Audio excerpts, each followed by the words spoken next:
আপনার যদি আগে থেকে একটা ইউটিউব চ্যানেল থেকে থাকে অথবা আপনি যদি নতুন একটা ইউটিউব চ্যানেল ক্রিয়েট করে থাকেন তাহলে আজকের ভিডিওটা আপনার জন্যই।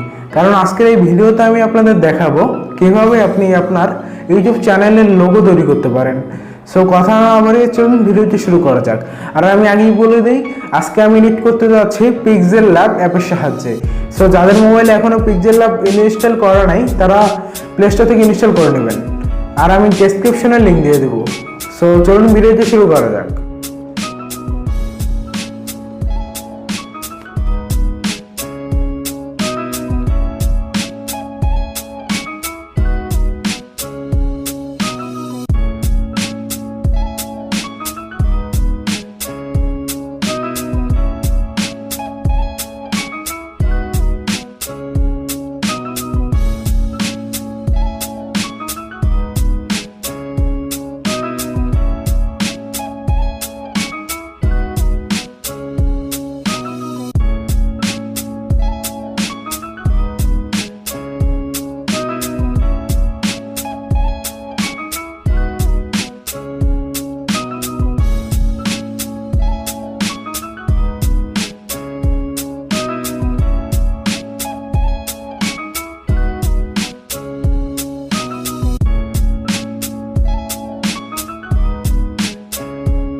সো ভিউয়ার্স, আপনার কাছে যদি ভিডিওটা ভালো লেগে থাকে তাহলে অবশ্যই একটা লাইক দেবেন এবং কমেন্ট করতে ভুলবেন না। অন্যদের দেখার জন্য অবশ্যই শেয়ার করবেন এবং আপনি যদি আমাদের চ্যানেলে নতুন হয়ে থাকেন তাহলে অবশ্যই সাবস্ক্রাইব করবেন। আর পরবর্তীতে আপনারা কী নিয়ে ভিডিও দেখতে চান তা অবশ্যই কমেন্টে জানাবেন। ধন্যবাদ সবাইকে।